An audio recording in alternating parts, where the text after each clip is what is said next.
Alright, filmmaker Kwong here, and today we're here with. Say your name.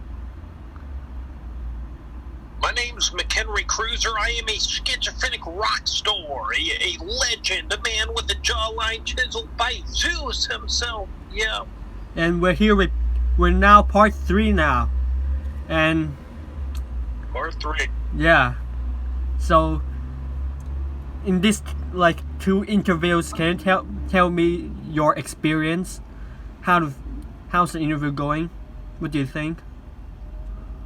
Well, we were calling them we called it a documentary at first. I think it confused people because it is an interview. It's really not a documentary, or it doesn't seem it to be at this point. But I'm having a good time with it, answering the questions, getting my story out there, putting it into the universe and whatnot. In a format that I don't typically do. I mean, generally, I will just talk to, by myself to the iPhone camera lens, and that's pretty much what I do. I don't typically talk to other people, so it's good for people to see me have an actual conversation with a living human being, Well, yeah, because in the end, I'll edit it into a documentary film, like, the original documentary film. You've heard of David Hoffman? Yeah. David Hoffman, that guy, he interviewed someone also, and he calls them documentary films. So why not? This is a documentary film. I can call it like that. So. All right. So anyway, I've watched some of the interviews or your old videos. You've worked as a webcam stripper before, right? Something like that. That's right. Yeah. Well, technically, the technical term for it's webcam model. I was a webcam model. And what do? You strip?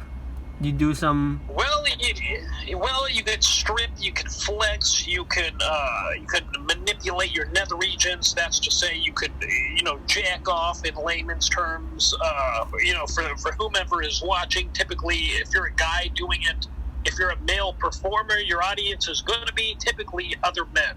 Now, I'm not a homosexual. I'm not attracted to men, but at the time. I had to pay for my apartment. I could have stayed on unemployment, but I didn't want to get money from the government. I wanted to work at that point in time, so I took on this job. And I had to do this to pay for my apartment, to pay for food and various things, clothing, and I did it for a couple of years. Okay, and how's your experience in the webcam model as a webcam model? It was fine at first. It was a creative outlet. It wasn't just flexing, stripping, jacking off. You had conversations. Some people paid you by the minute simply to have a conversation with you because they were lonely. And that's what most of it was. People wanting to have a conversation with you. That's what it was. But ultimately, I got fed up with it because people wanted to see a sneak peek of my Johnson, my Wengus. They wanted to see that for free. They wanted some kind of a free show. They wanted to pay my way to see them in person, and I wasn't going for that. That was not going to happen. They were trying to find sneaky ways to get my home address. They would go be like, I want to send you money. Just give me your address. I'll mail you $100. Meanwhile, they could have just sent it to me somehow on the internet anonymously without needing my address. They just wanted somehow to find my whereabouts so that they can meet me in person. I had one guy wanted me to go on a cruise with him to Australia, and he was going to pay my way. Yeah, he was going to pay my way. And these guys wanted a relationship with me. They wanted to be with me. They fell in love with me. And I made them think I was in love with them. I played them. I schemed them. I scammed them because I wanted them to keep coming back so I can get their money. So I totally hoodwinked them. I don't feel bad. They knew the deal going in. They knew it was a business transaction. They should have known, listen, I'm not going to get with you. That's not going to happen. I'm in this because I got bills to pay. Okay, and what year was that when you were a webcam model? That was in the year 2008 to 2010, and then periodically I did it over the years here and there. was the website still here? Like, is it still operating? Yeah, it's still operating. It's called Live Jasmine. So, the website is just for people flexing, all those. Well, you can do anything you want. Yeah, I know. Strip, flex, anything. Just have conversations. Nudity is pretty much, you got to get nude. You got to show your body parts. You got to do what the person paying for you wants to see. You got to give them the show that they want to keep them coming back, so you can keep getting paid. Okay, and they pay you well, right? I mean, you're good with that. You decide what you make. You work. If you want to work 4 hours, you work 4 hours. You want to work 8 hours, you work 8 hours. You want to work 1 hour, you work 1 hour. And you got to hope somebody, like, the way it works is you're in a private room. It's almost like a live stream on YouTube where you're filming yourself just like this, and people come into the room and you chat with them and whatnot. And the way you make money back then was, and it's different now because people can tip you and whatnot, but back then people had to take you into a private chat and they paid by the minute, and you set your minute rate. So it could have been 99 cents, or it could have been $1.99, $2.99, $3.99, whatever you decided that it was, and that's what they would pay by the minute. And you would have to keep them in the private chat for as long as you could, doing whatever it took to keep them there so that you can make as much money as humanly possible. And that's pretty much how it worked. Okay, and apart from the webcam modeling, I heard that you've worked as security before, right? Security, yeah. I did security from 1999 to 2008. And it sucks. Security sucks. It's the worst job ever. It's minimum wage typically. You got to work from the graveyard shift, which is like midnight to 8 a.m. typically, and nobody respects you. Everybody treats you like garbage. Nobody likes the security guard at all. You work as a cemetery security, graveyard like that?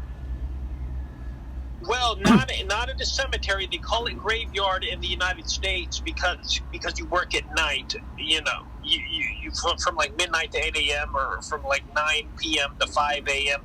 That's just what they call it. It doesn't mean you work at a graveyard. They just call it that because it's spooky working at night. Okay, and your experience as a security guard, people disrespect you, right? They'll disrespect you. They'll tell you to get a real job if you approach them because let's say it's a construction site and they're roaming around the property at night and you got to make them leave somehow. They won't listen to you. If you ask them to leave, they'll be like, "Oh well, get the cops. You're not a real cop. You're blah blah blah. You have no power. You have no authority over me. You're just some douche in a uniform." That's pretty much what they think, and they don't even listen to you. They don't respect you. They're not intimidated. They don't. It's just not a good job at all. It's just like the janitors in our school. The schools, the janitors in our school, they also cause, get out of the school now, it's late, and all those kind of stuff like that. And I sometimes, to be honest, I also disrespect some of them because they're kind of being rude. Everyone in my class they're all like, they don't want, they just dislike security or janitors like that because they find them annoying. So yeah, I know your feeling about that. Well, I mean, I know that. I know your feeling. We're not dealing the people. The people who do security work or janitorial work. We're not dealing with college-educated, intelligent people. We're dealing with typically bottom of the barrel, not bright individuals who are going to get to work like this. Pretty much people without a work ethic, or somebody. Not to be racist or discriminatory, but somebody from overseas or from Mexico who don't got a lot of opportunity to advance in this country. So that's who you're dealing with, and yeah. Okay, and what are you drinking there? Powerade? No, it's a Gatorade Zero. It's a Okay. Gatorade Zero. That's also, I think, Black Bugatti's favorite drink also. Okay. And Oh, I did not know. maybe, that. I'm not sure, maybe, yeah, he drinks that also. So, Yeah. when you were young, have you thought about your career, like your future path? Yeah, I always wanted to do something in the entertainment realm. When I was a kid, I wanted to be on the radio. I wanted to be a radio show host, and then there was then I wanted to be a wrestler, or I wanted to be an actor, or I wanted to be Okay. a talk show host on TV. But always something in the entertainment industry. So if you wanna, back then, if you wanted to be like an entertainment, be part of the entertainment business, you could be a child actor like Joseph Gordon-Levitt. He started as a child actor in some commercials, TV shows like that, and now he's big. You can start as a child actor back then, but you couldn't back then when you were small. I was too shy. I was not talented. I wasn't good at anything. Like, I didn't have the voice for it. Like, there's no way. I was delusional. There's no way I could have succeeded at anything in the entertainment business at that point in time. And maybe still to this day, probably still can't. Only a certain percentage of people are really ever going to make it in entertainment. And I mean, I got a lot better of a shot now at almost 40 years old, as opposed to, at 16 or whatever it was that I decided I wanted to get into it. Like, I didn't have a prayer at making it. Not a prayer. Okay, and but YouTube right now, you're doing YouTube is part of the entertainment side. Yeah. Well, it's something anybody can dip their toe into and, get involved in entertainment. It's the low end of the totem pole. It's at the very bottom of the barrel in terms of entertainment. It's this and stand-up comedy, doing open mics, this stand-up comedy nights. Yeah. So this is my outlet. This is what I have to do to be creative, to get my creativity and put it on a canvas. Some people paint, and I do this. I have the art of the spoken word, and speaking is my art, and putting it on video is my canvas, and I must do this every single day, or I'll go nuts. I'll go crazy. Well, I mean, you have a quite fan base. You know that? I mean, you have like 11,000 subscribers. That's pretty great, to be honest. I mean, you're part of the basically you're part of the entertainment business already. With that amount of subscribers like that, you've succeeded actually. So regarding YouTube, Right. what's your relationship between you and your fans? Like some of your fans like that. My relationship. Do they chat with you like that? Yeah, listen, I talk with some of them on Facebook Messenger. I talk with some on Instagram. I've texted throughout the years with them. I've met very few of them in person. I am. People come and go. I guess that's the way I can phrase it. People come and go. So I've always kept in touch with my followers, my fans, whatever you want to call them, on Facebook, on Instagram, on various social media platforms, but they come and go. So I'll talk to them for a little bit, then they'll disappear, they'll vanish, they'll move on with their life, they'll go to college, they'll get a job someplace, they'll get a girlfriend, a boyfriend, they'll move on and have kids and forget about me pretty much, or they just phase out of the whole YouTube situation. And that just seems to happen, periodically. That just happens, over the course of time. I'll talk with some, they'll move on, we'll lose touch. I'll talk with new people. We'll talk for a little bit, we'll lose touch, and so on and so forth. Well, but do you have any fans that you didn't lose touch? Like, been long years, they still with you? honestly, everybody I'm talking to now have been people that I've been talking to, at most for a couple of years. And that's so. Like, is there somebody I've been talking to for like 10 years when I started? No. Well, but yeah, I came across your channel, 2019 in 2019. My first video of you. Yeah. I watched my first video of you is the No Joke Howard. You remember that guy? Oh, I watched the first video of you. Yep. Yeah, you made a video about his death like that. That's how I discovered you. June 2019. I already found that you're quite an interesting person. You know how articulate and eloquent you are. Unlike those YouTubers, they're not fluent enough like that. And which platform you started first, Facebook or YouTube? I started on YouTube first. Then I got on Facebook as a way of marketing my YouTube channel, posting my videos, and trying to interact with. Well, actually, I take that back. I started Facebook first, I think. Because I was just trying to get into stand-up comedy, and I was trying to market myself as a comedian, and all that.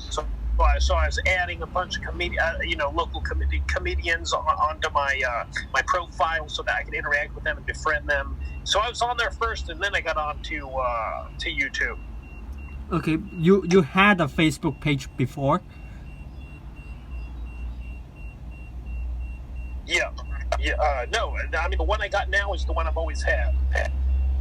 Okay, but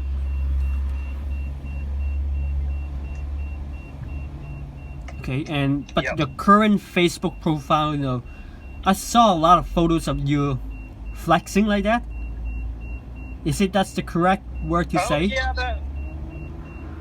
Yeah, I was flexing. That was because I started it back when I was doing a webcam modeling. So I was taking a lot of flexing pictures back at that time, and And that particular park where you always flex, or some of your older videos, you remember the park in Modesto where you always go? Yeah. But do you still go there now? No, right? I don't go there. No, I don't go there anymore because I don't live there. I lived like a 10-minute walk, less than a 10-minute walk from that park. So I go there every day to film. And people thought I was homeless when I went to film in that park. I guess by the way I was dressed, by the fact that, hey, why is this guy in the park every day? If he's got a home someplace, why is he not at home filming? Or, they didn't even know I was filming. They thought I was talking to myself. That's what they thought. So, yeah. Yeah, people are like that now. Even I can't even film myself, in Hong Kong we live in buildings, we live in apartments, we don't live in houses. And and below our apartment is a park, is a public park below my apartment. And I once tried to film some stuff there, and I don't know, like some old people or generally people just think that, oh, it's weird that you're filming something like that. You know what I mean? It's like people don't. Oh yeah. It's like nowadays people just get so buttered easily, just too sensitive. Yeah. So you'd rather film in a private place than a public place, right? I don't care anymore. Back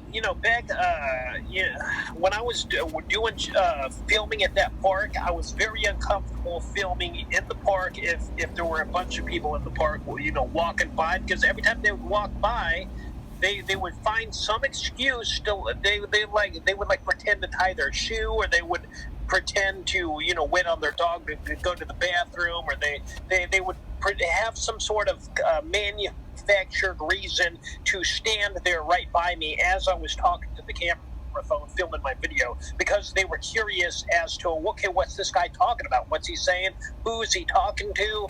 Various things. So I was very uncomfortable filming in the park. I was uncomfortable filming in my room at my apartment because I had a roommate there, and I was uncomfortable with the idea that he could hear me filming a video.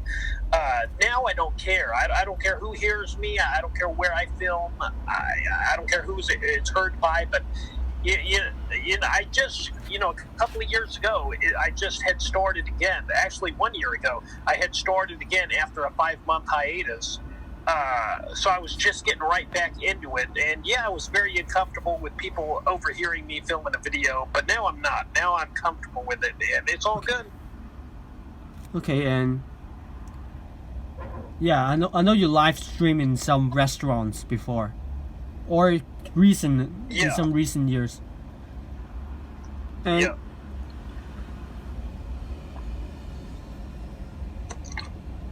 and let me talk about your recent videos. I try to catch up with your videos, but sometimes I can't. I got a lot of stuff like that to do, and your recent videos are about Miss Wonderful, or Trisha, girls like that, those women.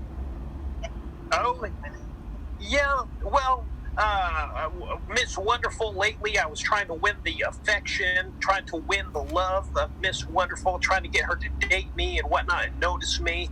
Prior to that, I was making a lot of Truthfully Trisha videos, and really, honestly, I was doing that, number one, because she's my homie, compadre, and amigo, and I was defending her against her haters, but number two, I just love antagonizing her haters. I love antagonizing them. I like pissing them off. I like making them mad. And when I make these videos about Trisha defending her, that just drives them crazy. It just destroys them. They just can't handle it. It makes them tear their hair out with frustration and anger. And I like that. I like negative attention. Okay, and Trish. What's the name again? TT? I can call her TT, right? Truthfully, you can call her TT, or her full name's Truthfully Trisha. Okay, so can you tell me or some viewers that are not familiar with TT, what's her channel about? Basically, she's a live streamer. She calls them vlogs, but she's live streaming. She just talks about whatever is happening in her life, pretty much. Sometimes she'll film herself at the gym. She's heavily into weight loss and dieting, and sometimes she'll film herself cooking, her dinner, her lunch, her breakfast. But pretty much it's just basically about her life. Just talking about her life and whatnot. She's just documenting herself like that, like vlog. That's right. Yes. And have you thought of vlogging, or do you consider your videos vlog? Speaking of vlog. Yeah, I would. Hard to say, because I've done news stories. I've talked about situations that happened in my life. I've talked about other people, in the drama community and their life. But at heart, I consider myself a vlogger. Okay, and like, what about your videos about schizophrenic episode like that? You made a couple of them. Yeah, I've documented schizophrenic episodes. I'd be in the midst of a schizophrenic episode. I'd grab the camera. I'd document it. Yeah, and I've talked about my schizophrenia. I've talked about my experiences in the mental hospital, or my experience with being homeless or in jail. I've talked about all of that, but that just goes back to me talking about my life. It essentially is just me vlogging my life after the fact. But yeah, that's part of me, and that's something I want to share with the audience. I want somebody to feel as though they know me entirely. They know me inside and out. They know everything I've been through. They know all my struggles, and so that's why I share all of that with the audience. Okay, you've been in a mental hospital before. Yeah. How many years did you stay there? I wouldn't say years. I would say I've stayed there. Sometimes it was 3 weeks. Other times it was 3 days. But I've been there 8 different times. Why were you admitted to the mental hospital? Because of the schizophrenia? Well, honestly, because I kept getting kicked out of my house here because I would go into schizophrenic delusions and yell at the TV because I thought people on TV could see and hear me. Because I thought there were hidden cameras in this room and that they were watching me, and so I'd throw like soda cans at the TV, and it was not pretty, and so I kept getting kicked out of here. And so I had nowhere to go. I didn't have any friends I could turn to. I didn't know anything about getting to a homeless shelter and whatnot or getting help. So I would go to the mental hospital. So the majority of the time I was going to the mental hospital because I had nowhere else to go and I needed some sort of shelter. So that's why I went most of the time. Okay, and but it was during schizophrenic delusions though. So I mean that's why they let me in. The schizophrenic delusion. What did it happen recently? The last one was a year ago. Well, when I went off my medication, I was taking an Invega shot. The medicine's called Invega. You take it in the form of a shot, and I felt like it obliterated my personality because I couldn't be myself in my YouTube videos. I couldn't make YouTube videos anymore. I was just too boring. I couldn't do it. And so I was like, listen, I got to stop this shot. I need something else. And they wound up putting me on Seroquel, which is a pill, and that didn't work.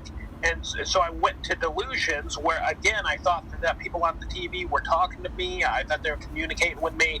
And I was going to try to go back to Hollywood like I did the first time. Every time I have a delusion, I wind up trying to I went to Hollywood the first time I had one. And, every time I have a delusion, I try to go back to Hollywood and confront celebrities. Not to hurt them, not to kill them.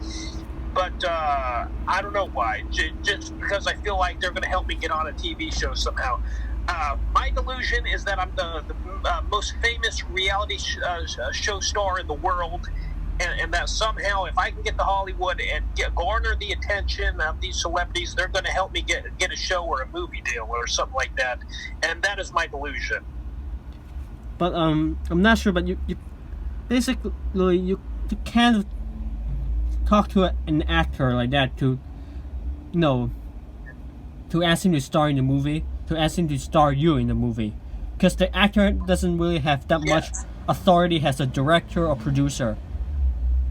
Actor is just an actor in the film. Well, I know that logically, I know that, but during the delusion, I just think, well, anybody can help me get into it. It's just my foot in the door. If I talk to Bruce Willis, well, certainly he knows directors. He's been in the movie business 30 years. He's got to know somebody who could help me out. And I just think of it that way. But listen, right now in this moment, I don't want to be an actor. I got social anxiety. I can't be an actor. I got introversion.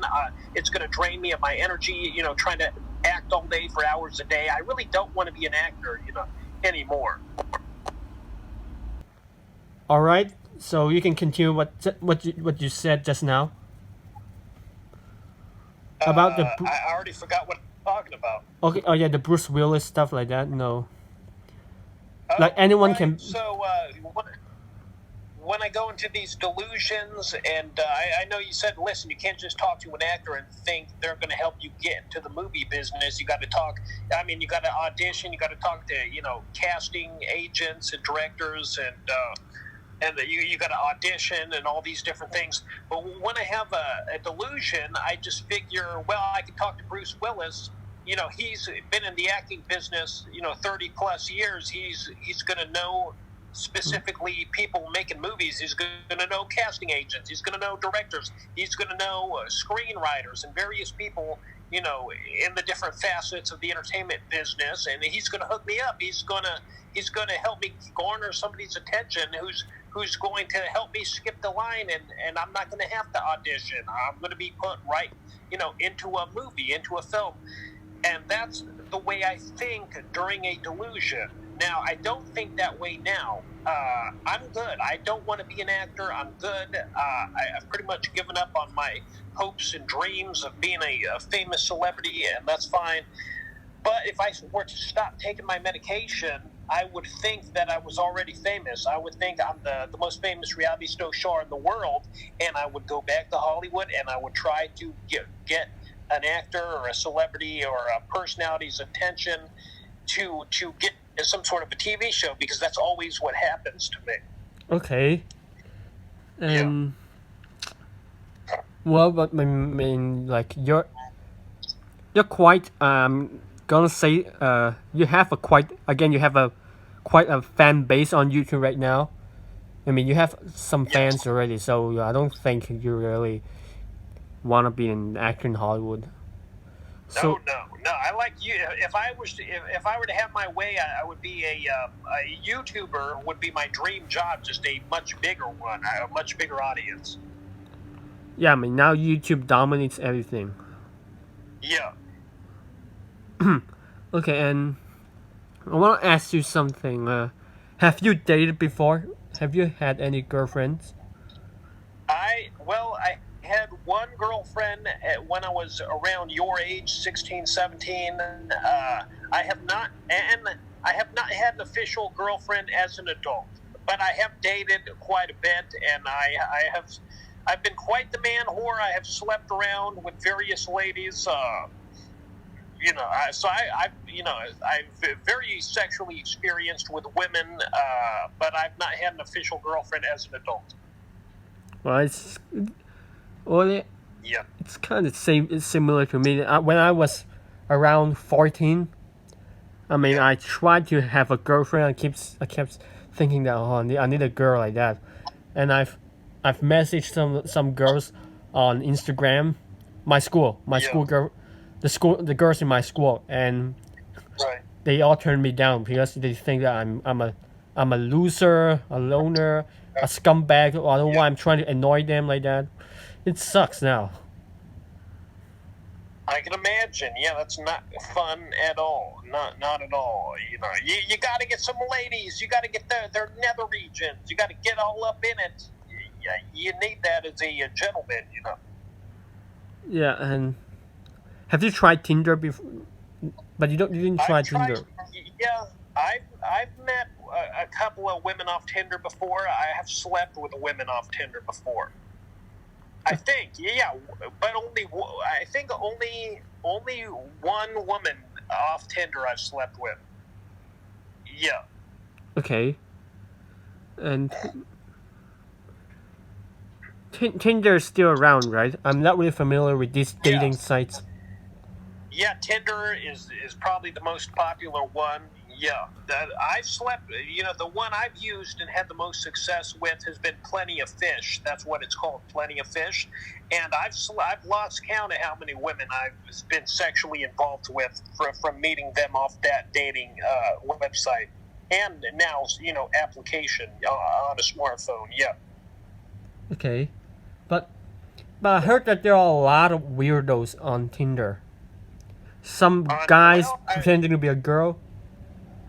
Well, there are a lot of guys pretending to be women on Tinder and various other sites. There are a lot of bots. There are, and a bot is pretty much a robotic program that it pretends to be a woman to get you to go to sign up on their website, their webcam site, or they're trying to get your money and various things. Yeah, you got to be careful. It's very shady on these things. I'm not sure if Tinder is available in Hong Kong, but I don't really care. Okay. I don't know. Americans can just do whatever they want. They have their own websites. In Hong Kong, we have our own dating websites, so I don't really think it's really, yeah. Yeah. And on your live streams like that, do you on your live streams do people regularly send just super chat or like that to you? Lately, not all the time, but here in the last couple of months, I'll get super chats every once in a while. $5, $10, $20, $50. I've gotten a couple $100 super chats. So yeah, I get them from time to time. And what time do you usually live stream? Sometimes I miss. Normally either sometimes in the afternoon, sometimes in the evening. It just depends on when I feel like doing it. What time is it in California right now? It's 8:53 p.m. So if you live stream in afternoon in California, that means it's around midnight in Hong Kong. From noon to 2 p.m. maybe. Yeah, I know that in Hong Kong when it's midnight, it is day in America. I know that. Yeah. So sometimes I miss Black Bugatti live stream. I miss your live stream. I miss Kevin Smith live stream. I miss everyone's live stream basically. Oh wow, yeah. So I try to like manage the time, but I can't because again my apartment's small as heck. I'm got your face got cut out. Yeah, sorry, my batteries got 20% left. Okay, can you charge like that? Charge and talk. Sure. Let me figure this out here. Let me get the charger here. Okay. What kind of phone are you using? I'm using an iPhone 8. iPhone 8. Okay, I thought you had iPhone 7. No, I got an iPhone 8. That's what I got. But before you used Samsung, right? Android phone. You said you didn't like iPhone back then. Yeah, I mean, yeah. So I got and I got another phone here, a Samsung, whatever it is, But yeah, so I got a couple of different phones. Okay, but what phone do you use to live stream? The Samsung or the iPhone? To make videos. Normally, I use the iPhone, or I'll use my laptop. Oh, you have a laptop. I have used the Samsung a couple of times to live stream as well. Lately, Okay, and speaking of live stream, how do you determine if the person is a troll like that? Let's say the most notable trolls on your live stream is Home Diet, I believe, and Slasher. Yeah. Is it? Slasher, yeah, he talks a lot about lawnmowers, and I mean, a troll when you hear one because they'll just be stupid. They'll talk about, oh well, you gained a lot of weight. Oh, you look like you're putting on quite the beer belly there, my friend. And they'll say something really that they know is going to get under my skin. They know it's going to trigger me and set me off and make me want to yell at them and be like, S my D, you effing loser. Oh, yeah, get out of here, you. And I'll just curse them out and I'll go nuts and crazy. And that's what their intent. That's what they want to do to me. So that's how I know they're a troll. Yeah, I know you have two sides of troll. One troll is like most of weirdos like that. And another side is just insult. That's right, yeah. And what do you think about the weirdos? I know there are a couple of weirdos like Home Diet like that, I believe, the asshead.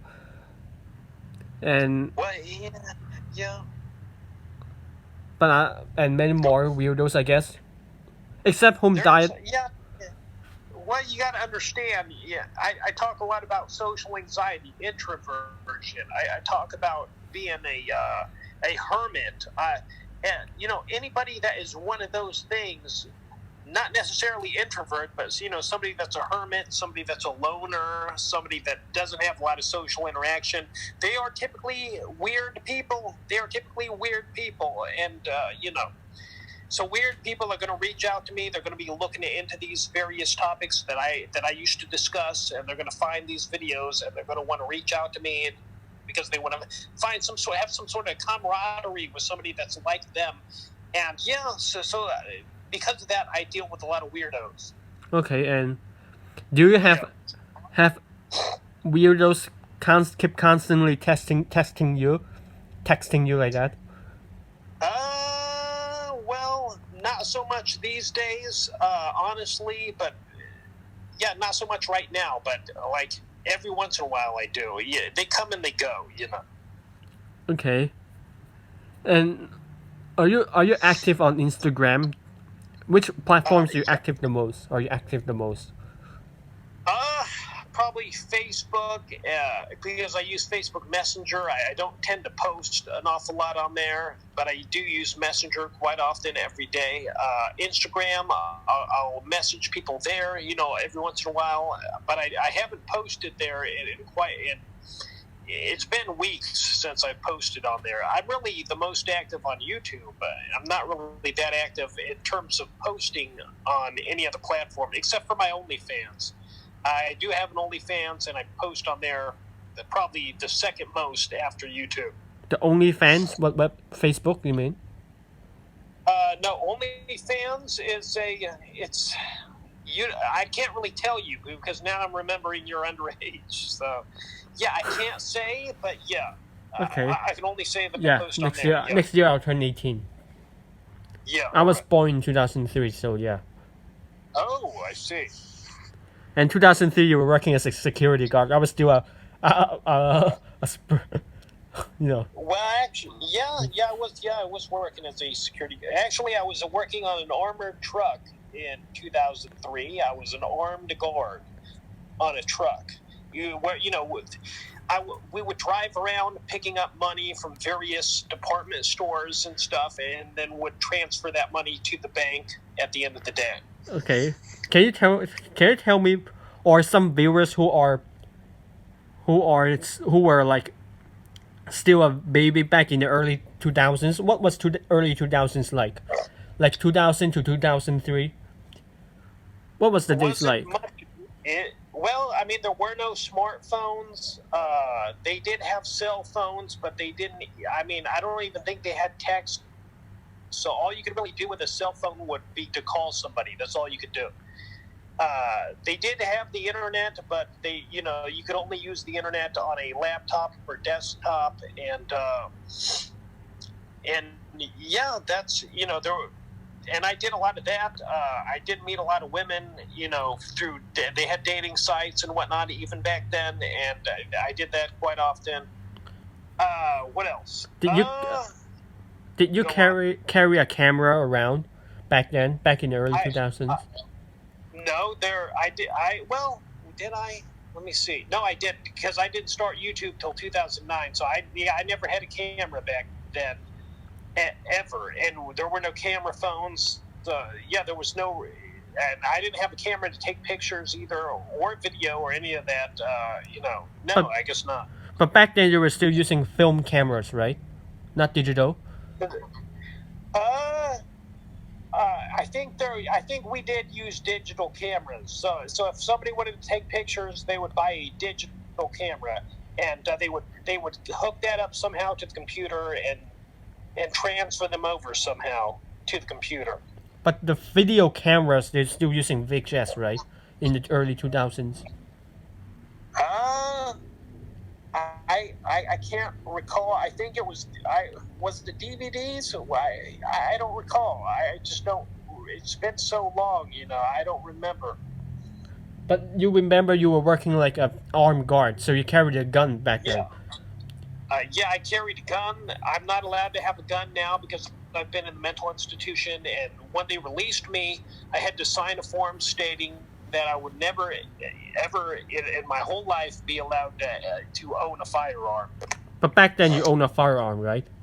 Yeah, that's right. Well, no, I didn't own one, but they lent me one. The place that I worked at lent me a gun to keep so I could use it on the job. A pistol or a shotgun? Both. There was There was a handgun, and then in the truck there was a shotgun. So it's just like the one you see in the movies, right?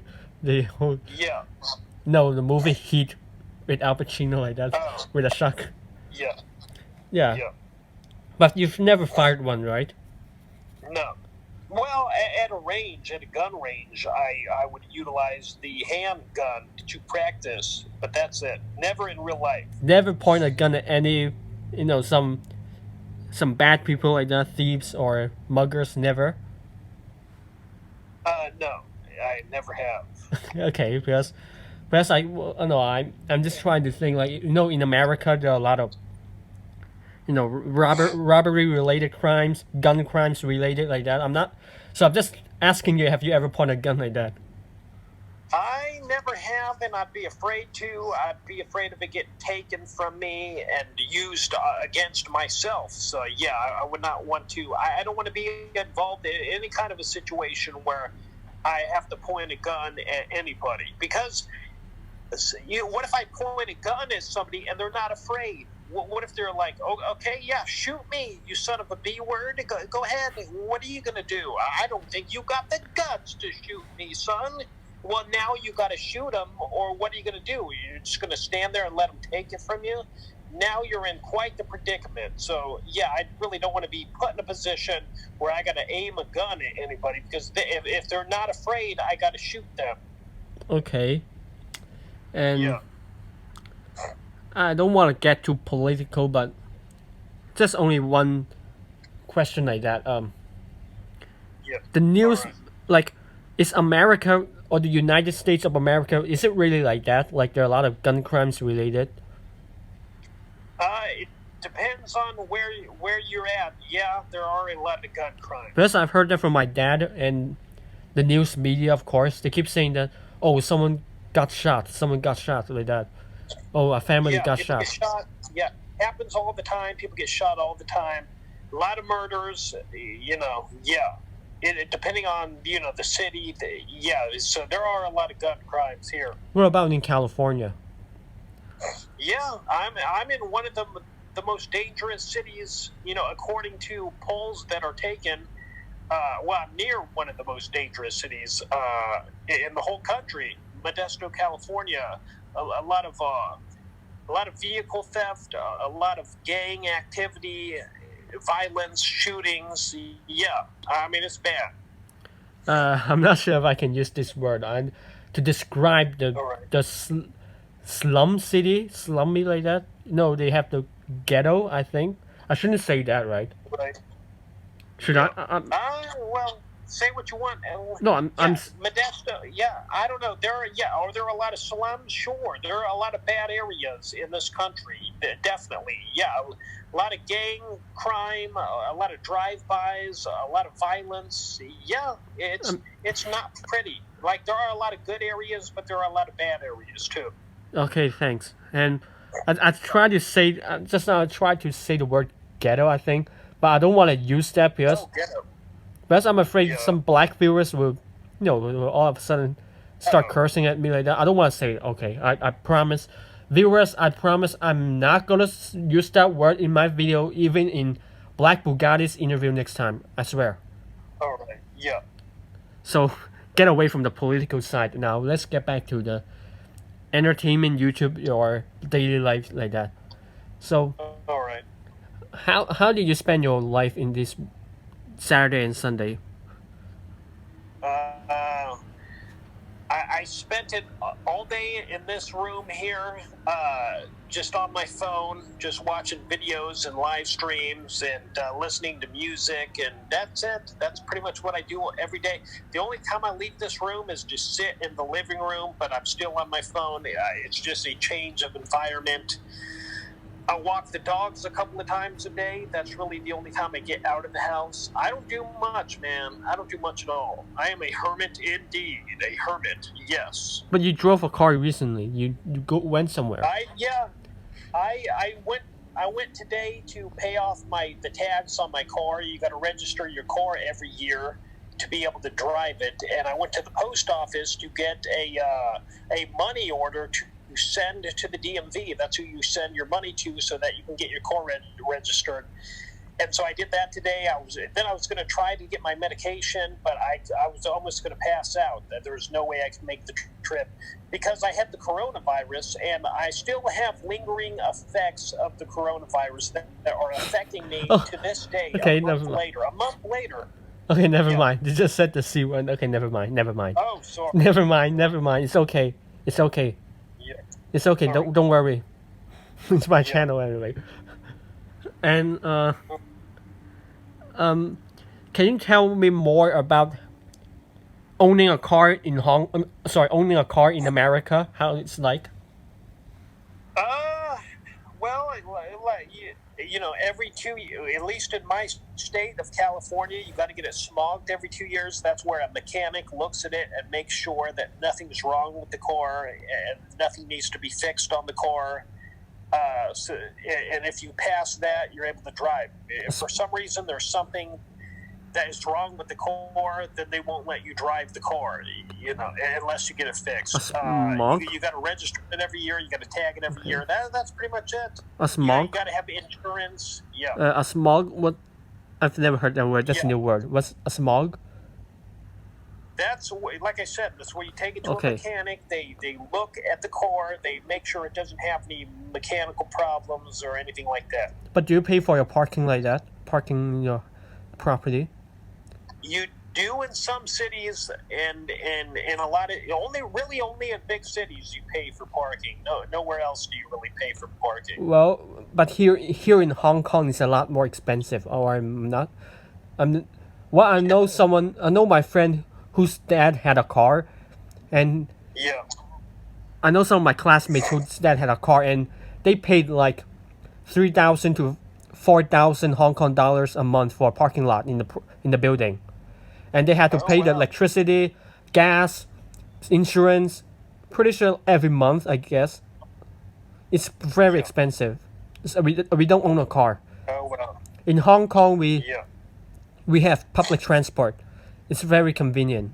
Oh, okay. We have buses, Yeah. we have trains. It's just like New York. It's a metropolitan city. But in Hong Kong, that's a good. I guess there's an advantage of owning a car because you're not gonna worry about some guy vandalizing a vehicle. But in America, you worry about someone vandalizing a vehicle, right? Sure. Yeah. I mean, all the time. Yeah. Well, that's the drawbacks in the U.S. But here in Hong Kong, you can even leave the car unlocked. Oh, okay. Wow. Because no one's gonna care. Who cares if you own a car? Everyone in Hong Kong have, they're well off like that. Pretty sure. Yeah. So they hardly give a crap about that. So where do you park your car? Do you park indoor? Inside? Do you have indoor parking like that? I park it, by the sidewalk here at home. If I'm going to a business, I park it outside in the parking lot.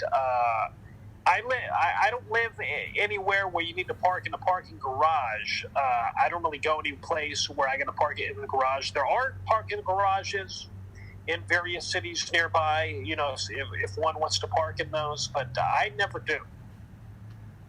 Okay. And do you worry about that? You park your car in the sidewalk. Do I worry about it? Nah, listen, if I was going to worry about everything I could possibly worry about, I would go nuts. I'd go crazy. I'd be stressed out every day. I don't really think about it. If something happens to the car, something happens. I'm not really going to think about it until I walk out there and see a broken window or a flat tire. Then I'll start being concerned about it. Yeah, but I'm just checking it because just making sure that everything's fine with you also. Oh, yeah. Yeah, but there's nothing wrong with the car, right? No one touches it. Everyone's minding their own business in the neighborhood, right? Yeah.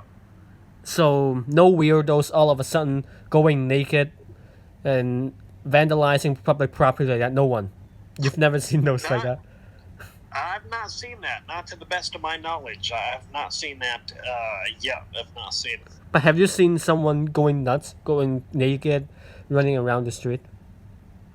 I've never. Well, I don't. Not in recent memory. I'm sure I've seen that before, but not in recent memory. Okay. And you have a dog, right, in your house? There's 3 dogs. None of them are my dog, but I do walk them. I do play with them. I do hang out with them. Yeah, there's a Chihuahua, there's a Pug, and there's a big white dog, which the breed I do not know. Are they here? They're not in this room. I think they're with my parents, and they're asleep right now. So yeah. What? They sleep very early? Yeah. Everybody in this house goes to bed real early. Just asking, are Americans like that? They sleep very early? No, well, I'm sure they do if they got, a day job. I'm sure they do. But a lot of people stay up late. I don't. I go to bed fairly early because that's just how I am. I'm just not a creature of the night. Everyone's a creature of the night in Hong Kong, and we all sleep very late. Oh, wow. You can, right. If you come to Hong Kong, even it's 12 or during the midnight, you can see the apartments. They're all very bright. There are people living, hanging around. Oh. Yeah. But you have too bad you have a record. You can't come here without going through a police certificate like that. Yeah. Well, listen, a couple of more questions is really all I can handle because I'm a hardcore introvert and we've been on a long time. Okay, it's okay. Yeah, we can end this. I can stop recording and all right, filmmaker Kwong here and we'll see you guys on Tuesday. Okay, bye. Nice. All right.